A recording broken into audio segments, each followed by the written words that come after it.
Hello everyone, this is Avinash Sancheti from Naveen Classes Kolkata.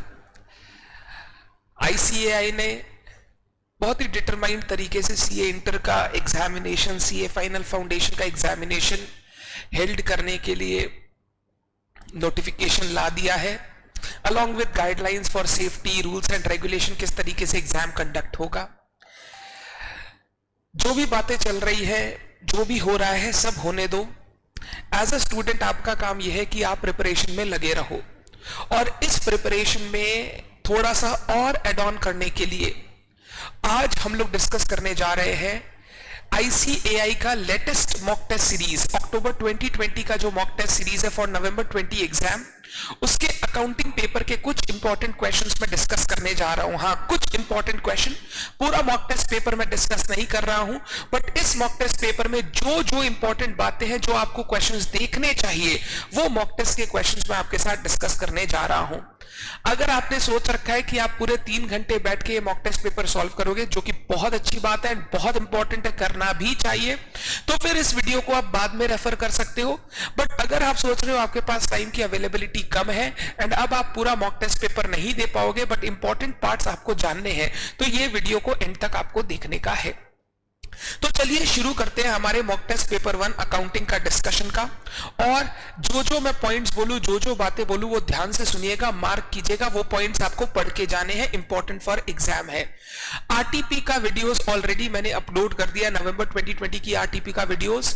उसमें भी बहुत सारे ऐसे पोर्शंस थे जो पहले इंस्टीट्यूट ने नहीं पूछे थे, बट इस बार इंस्टीट्यूट ने आरटीपी पे दिया है, तो मेरे को लगता है एग्जाम वाइज वो भी इंपॉर्टेंट है। तो अगर आपने अभी तक नहीं देखा तो आरटीपी वाला वीडियो भी जरूर रेफर करें। चलिए, हम लोग सबसे पहला क्वेश्चन जो मैं चाहता हूं जो आपको करना है, जो इंपॉर्टेंट है, वो है क्वेश्चन 1A। ये question accounting standard 11 the effects of changes in foreign exchange rate से है, और ये क्वेश्चन आधारित है पैरा 46A पर। ये पैरा आपने सुना होगा, क्या बोलता है ये पैरा? सर, अगर फॉरेन करेंसी मॉनेटरी आइटम है, कोई हमारी बैलेंस शीट में फॉरेन करेंसी मॉनेटरी आइटम है, जैसे receivables, payables, cash equivalents etcetera, तो सर उनको ईयर एंड पर हम रीस्टेट करते हैं at closing exchange rate. And जो भी एक्सचेंज डिफरेंस आता है वो नॉर्मली वो एक्सचेंज डिफरेंस हम कहां डाल देते हैं, बताओ? वो एक्सचेंज डिफरेंस डाल देते हैं पीएल में। बट पैरा 46A में एंटिटीज को एक ऑप्शन दिया गया, बोला गया अगर आपके यहां कोई long term foreign currency monetary item है, excuse me, long term foreign currency monetary item है, और उसके रिपोर्टिंग में there is some exchange difference, या उसके सेटलमेंट में there is some exchange difference, ये एक्सचेंज डिफरेंस आप पीएल में डालने की जगह अलग तरीके से भी ट्रीट कर सकते हो। क्या बोला उन्होंने? अगर ये foreign currency monetary item is related to purchase of a depreciable fixed asset, तो ये एक्सचेंज डिफरेंस आप ऐड या डिडक्ट कर सकते हो, एडेड और डिडक्टेड टू द कॉस्ट या carrying amount of the fixed asset. जो भी एक्सचेंज डिफरेंस होगा उस मॉनेटरी आइटम में, लोन में, नॉर्मली मान लो आपने एक फिक्स्ड एसेट खरीदने के लिए एक long term foreign currency loan लिया है, उस लोन में जो भी एक्सचेंज डिफरेंस आएगा, वो लोन का एक्सचेंज डिफरेंस आप चाहो तो फिक्स्ड एसेट की कॉस्ट में कैपिटलाइज कर सकते हो, ऐड कर सकते हो। अगर वो एक्सचेंज डिफरेंस आपके लिए फेवरेबल है, प्रॉफिट में रिजल्ट कर रहा है, तो एसेट की कॉस्ट से डिडक्ट कर सकते हो। जो भी आगे का डेप्रिसिएशन होगा वो उसके हिसाब से निकल जाएगा, नई बुक वैल्यू के हिसाब से। अगर ये किसी अदर आइटम से रिलेटेड है, फिक्स्ड एसेट से रिलेटेड नहीं है, अदर आइटम से रिलेटेड है, तो उसको फिर एक नए अकाउंट में डाल सकते हो, foreign currency monetary item translation difference account, और ये ट्रांसलेशन डिफरेंस का जो भी आपका रिजर्व है एट द एंड आप जनरल रिजर्व में ट्रांसफर कर सकते हो। तो आप उसको पीएल में डालने की जगह foreign currency monetary item translation difference में डाल सकते हो। ये पैरा 46A का जो ऑप्शन दिया गया, ये एंटिटी चाहे तो ऑप्ट कर सकती है, नहीं तो जैसे पीएल में अपना एक्सचेंज डिफरेंस डालती है, डाल सकती है। एक बार ऑप्ट कर लिया तो ये हमेशा आपको यूज करना पड़ेगा। और इस पैरा 46A में आपको ये एक्सचेंज डिफरेंस तब तक तक ही आपको कैपिटलाइज करने मिलेगा जब तक आपका वो लोन का मैच्योरिटी ना आ जाए। एक सनसेट क्लॉज भी था 31 मार्च 2020 और 1 अप्रैल 2020। उसके साथ एक और बात है कि अगर आपका लोन है और वो लोन का डेट जब तक खत्म नहीं हो जाता, उस लोन की अवधि पर आप ये अमोर्टाइज कर सकते हो over the period of loan. 31 March 2020 भी एक सनसेट क्लॉज दिया गया। ये पैरा 46 ए के ऊपर बच्चों ने मेरे से पूछा सर क्या ये अब आएगा, क्योंकि इसका काम कंप्लीट हो गया सर, इसकी डेट चली गई है। क्योंकि इसके ऊपर एक और बात है कि till the date of loan, till जब तक आप लोन का रीपेमेंट नहीं करते तब तक आप कर सकते हो ये काम।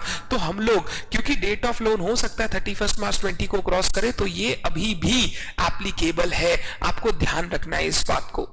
इंस्टीट्यूट ने इसी के ऊपर क्वेश्चन दिया स्पेसिफिकली। नॉर्मली इस प्रोविजन के ऊपर स्पेसिफिकली क्वेश्चन नहीं आता, बट इस बार दिया हुआ है तो आपको इस बात पर ध्यान रखना है। पढ़ता हूं question. Om Limited purchased an item of property, plant and equipment for $50 lakhs on 1/4/19 and the same was fully financed by foreign currency loan repayable in 5 equal installments annually। ये जो property plant equipment fixed asset खरीदा है, इसके लिए जो पैसा चाहिए था वो लोन के रूप में उठाया गया है और वो लोन 5 एनुअल इंस्टॉलमेंट पेमेंट होगा, मतलब 5 साल का लोन है। तो ये लोन मेरे लिए long term foreign currency monetary item हो गया, long term foreign currency monetary item. और क्यों आया ये? क्योंकि हमको एक फिक्स्ड एसेट खरीदना था। ठीक है। Exchange rate at the time of purchase 60। As on 31st March 20, the first installment was paid when $1 fetched 62। 50 lakh का लोन है, फर्स्ट इंस्टॉलमेंट हो गया 10 लाख का। इंटरेस्ट रेट के बारे में कुछ दिया नहीं है तो मैं एक बार उसके बारे में बात नहीं कर रहा हूं। 50 लाख में 10 लाख का रीपेमेंट हुआ और उस समय रेट चल रहा है 62। जो लोन 60 पर लिया था जब रेट 60 था, अब रेट 62 हो गया। अगर रेट बढ़ गया तो जब आप $10 लाख मार्केट से लेके पेमेंट करोगे तो आपको 62 के हिसाब से रुपया देना होगा, which is a loss for the entity. तो ये जो लाइबिलिटी 60 रुपया के हिसाब से था, वो लाइबिलिटी रीस्टेट कर रहा होगा 62 रुपया के हिसाब से। ये $2 का नुकसान होगा। $50 लाख का लोन था, 10 लाख आप रीपे कर रहे हो, 40 लाख अभी भी आउटस्टैंडिंग है। चाहे रीपे कर रहे हो चाहे आउटस्टैंडिंग है, हम लोगों को तो फॉरेन करेंसी मॉनेटरी आइटम को रीस्टेट करना ही पड़ेगा। यहां भी $2 का लॉस, यहां भी $2 का लॉस। ये हो गया 20 लाख रुपए का लॉस, ये हो गया 80 लाख रुपए का लॉस। ये रियलाइज्ड, ये अनरियलाइज्ड। रियलाइज मतलब ये लॉस हो गया क्योंकि हमने डॉलर लेके पेमेंट किया तो हमको ये नुकसान झेलना पड़ गया है। 80 लाख का लॉस अभी भी अनरियलाइज्ड है, बट आपको वो सेटलमेंट हो या रिपोर्टिंग हो, अगर फॉरेन एक्सचेंज डिफरेंस है तो उसको आपको ट्रीट करना पड़ेगा। ध्यान से। The entire loss was included in the cost of goods sold।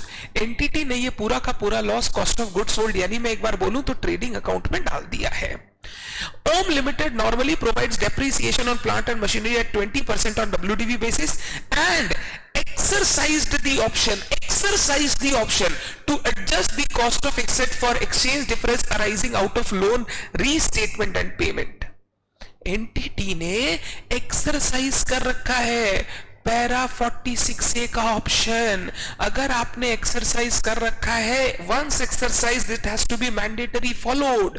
अगर आपको मैंडेटरीली फॉलो करना है, फिर ध्यान रखिए बात, जो ये 20 लाख 80 लाख 1 करोड़ रुपए का एक्सचेंज डिफरेंस है, ये 1 करोड़ रुपए का एक्सचेंज डिफरेंस मैं कॉस्ट ऑफ गुड्स सोल्ड में डालने नहीं दूंगा। ये 1 करोड़ का एक्सचेंज डिफरेंस आपको एसेट की कॉस्ट से ऐड करना होगा। तो एंटिटी ने जो कॉस्ट ऑफ गुड्स सोल्ड में एडजस्ट कर दिया वो सही नहीं है। Calculate the amount of exchange loss, its treatment and depreciation on this item of property plant and equipment। ठीक है, आ जाओ एकदम बेसिक बात करता हूं। सबसे पहले एक्सचेंज लॉस की बात करता हूं। रियलाइज्ड लॉस $10 लाख इंटू $2 का जो हमने रीपेमेंट किया उस पर तो लॉस हो ही गया। और अनरियलाइज्ड लॉस जो रिपोर्टिंग हमको करना पड़ेगा फॉरेन करेंसी मॉनेटरी आइटम का using closing rate, 40 lakh into 2, total exchange loss हो गया 1 करोड़ रुपए का, 100 lakhs। ये क्या होना चाहिए? Shall be added to cost of PPE, added to cost of PPE as per para 46A, as per para 46A। यहां तक बात ठीक है? तो पहला काम हो गया एक्सचेंज लॉस, ट्रीटमेंट भी बता दिया। तो एंटिटी ने जो ट्रीटमेंट किया वो गलत है। ठीक है। इसके बाद बोला डेप्रीसिएशन कैलकुलेट करो। एसेट का कॉस्ट है 3000, सॉरी मैं आपको निकाल के दिखा दूं, $50 लाख इंटू 60 रुपया, जिस दिन खरीदा उसके हिसाब से आपको रिकॉर्ड करना पड़ता है। ये हो गया 3000 lakh plus exchange difference, plus exchange difference कितना 100 लाख, टोटल हो गया 3100 लाख। इसके ऊपर depreciation at the rate 20%, depreciation at the rate 20% कितना होता है 620 lakh. Depreciation at the rate 20% हो गया 620 लाख। तो question number 1A para 46A के ऊपर बहुत बच्चे ये डाउट में है कि सर क्या पैरा 46A पढ़े कि छोड़ दे। मैं बोला पढ़ के जाना है, मॉक टेस्ट में पहला क्वेश्चन दे दिया है, एक बार अच्छे से रीड करके जाओ। ये सब कुछ नहीं है, एकदम सिंपल चीज है, आप आराम से कर पाएंगे। सर लिखना कैसे आंसर, सबसे पहले पैरा 46A का ज्ञान, any exchange difference arising on translation, reporting or settlement of foreign currency, long-term foreign currency monetary item in relation to purchase of a PP, depreciable PP can be added to the cost of property, plant, equipment, full stop. The option shall be exercised by the entity and option 1 exercise cannot be revoked. The option shall be exercised forever. ये fact आपको disclose करना पड़ता है notes to account पे, full stop. In the present case ये हुआ, exchange loss calculate किए, such exchange loss shall be added to the cost of P P and not added to the cost of goods sold. फिर आपको finally निकाल के देना है डेप्रीसिएशन। डन, आगे चलता हूं। क्वेश्चन 1B गवर्नमेंट ग्रांट पे, एकदम सेम क्वेश्चन मैंने अपने मॉक टेस्ट में दिया था, आप चेक कर सकते हो, एकदम सिंपल क्वेश्चन है, ऐसा कोई डिस्कशन का बात नहीं है। क्वेश्चन नंबर 1C का 1, बढ़िया क्वेश्चन। ये क्वेश्चन मैंने आपको क्लास में करा भी रखा है, ध्यान से। Entity A carried plant and machinery in its book at 2 lakh rupees which were destroyed in a fire. 2 lakh रुपए का प्लांट एंड मशीनरी था, फायर में डिस्ट्रॉय हो गया। These machines were insured for new for old and were replaced by the insurance company with new machines of fair value 20 lakh.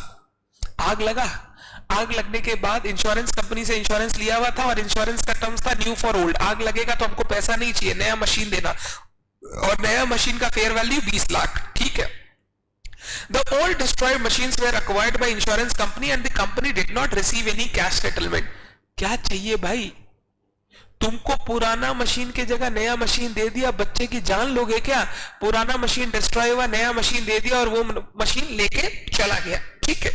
State how entity A should account for the same. बताओ entity ए को इसको कैसे account for करना है, एकदम basic simple.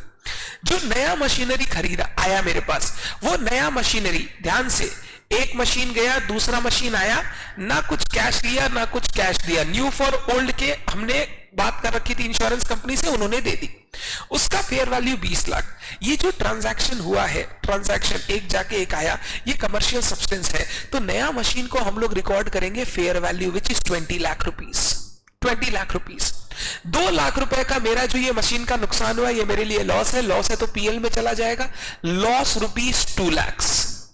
और जो ये 20 लाख का मशीन मेरे को इसके अगेंस्ट लिखा, ये मेरे को एक गेन दिखाना पड़ेगा, कितने का? 20 लाख का। आप चाहो तो नेट गेन 18 लाख रुपए दिखा दो, नेट गेन 18 लाख रुपए का दिखा दो। 18 लाख रुपए कैसे? 2 लाख का मशीन गया, 20 लाख का मशीन आया, नेट जो एक्स्ट्रा आया वो मेरा गेन हो गया 18 लाख।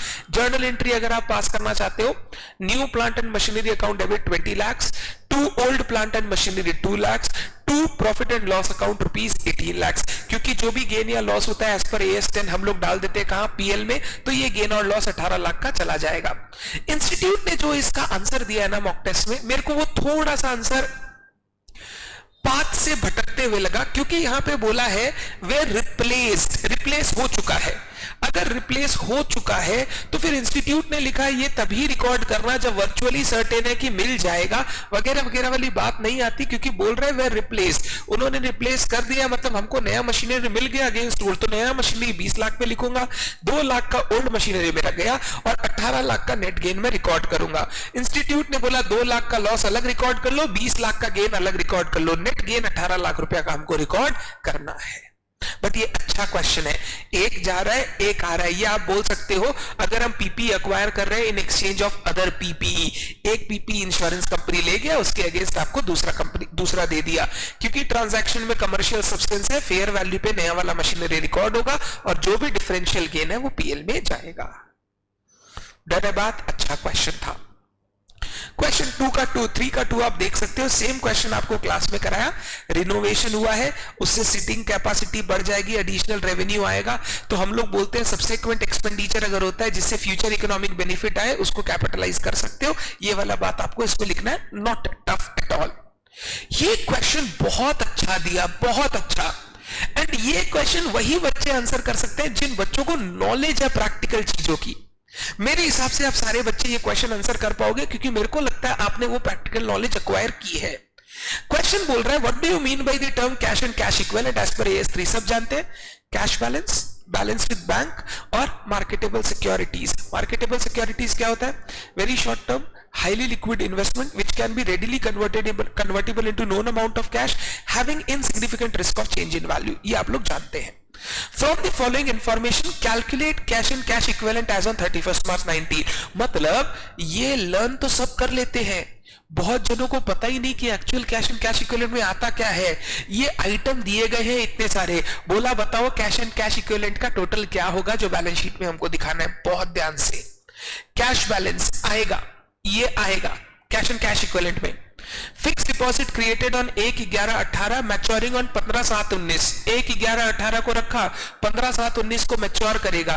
ये फ्री नहीं है, अगर ये फ्री नहीं है ये कैश एंड कैश इक्विवेलेंट में नहीं आएगा। Short term investment in highly liquid sovereign debt mutual fund made on 1/3/19 having maturity of less than 3 months, marketable securities आएगा।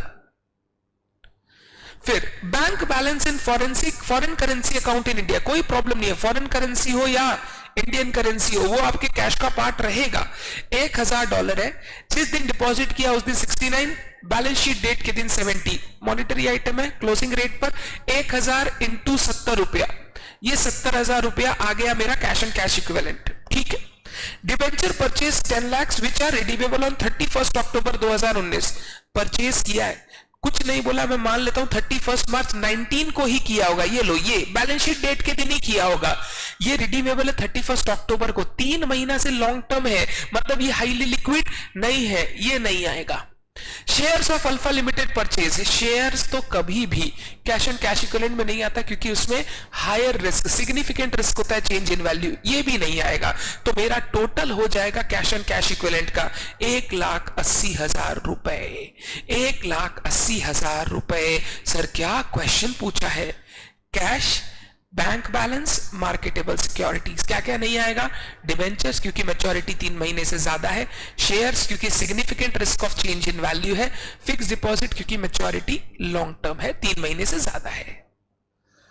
बहुत अच्छा क्वेश्चन था और अलग क्वेश्चन था, ऐसा आपने किया नहीं होगा, जरूर देख के जाना। आगे चलता हूं, इनोवेटिव क्वेश्चन है, फाइनेंशियल स्टेटमेंट का क्वेश्चन है। मैं बोलूंगा ये क्वेश्चन सारे बच्चों को जरूर जरूर जरूर बनाना है।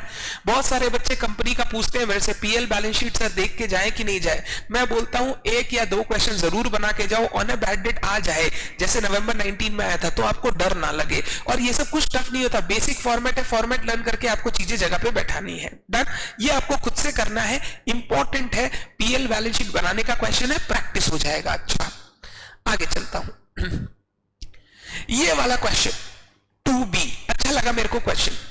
मेधा limited took a loan from bank 10 lakh to be settled within 5 years in 10 equal half yearly instalment with interest. 5 साल के लिए लिया है, 10 इक्वल हाफ ईयरली इंस्टॉलमेंट में सेट आएंगे। ठीक है, 10 इक्वल 5 साल में 6-6 महीना 2-2 बार 10 हो गया। First instalment is due on 30/9/2020 for 1 lakh. पहला इंस्टॉलमेंट का ड्यू डेट है 30/9/2020, 1 लाख रुपए का। Determine how loan will be classified in preparation of financial statement of Medha limited for the year ended 31 March 2020 according to schedule 3।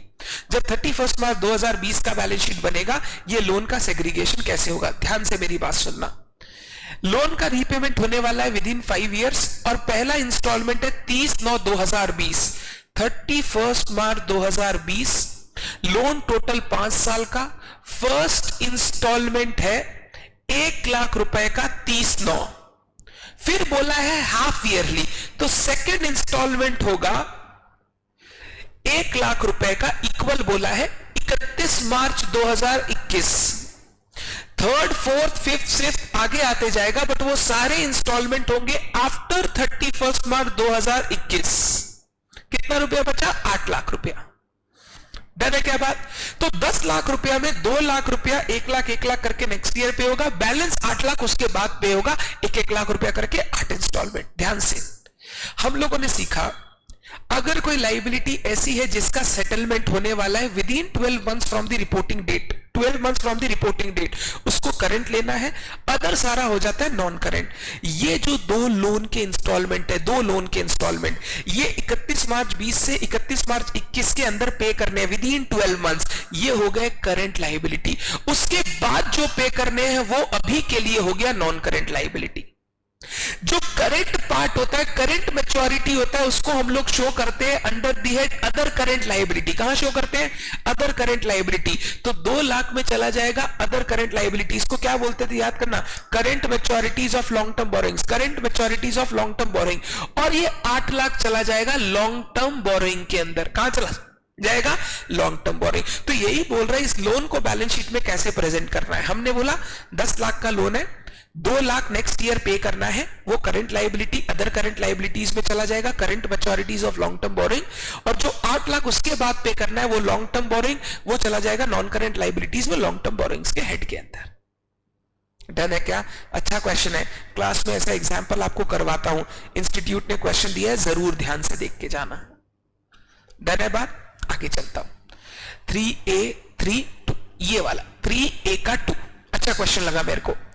Whether the accounting treatment at cost under long-term investment without providing for any diminution is correct and in accordance with provision of AS 13 बोल रहा है long term investments का जो हम लोग valuation करते हैं cost पे, वो जो डिम्यूनिशन की जो वैल्यू में फॉल होता है, करंट को कॉस्ट और fair market value whichever is lower, तो अगर इसका वैल्यू में फॉल होता है वो तो हम लोग रिकॉर्ड मेजर कर लेते हैं, but long term investment are measured at cost, तो उसकी वैल्यू में अगर कोई गिरावट है तो क्या उसको हम लोग नहीं दिखाए? ये सही है।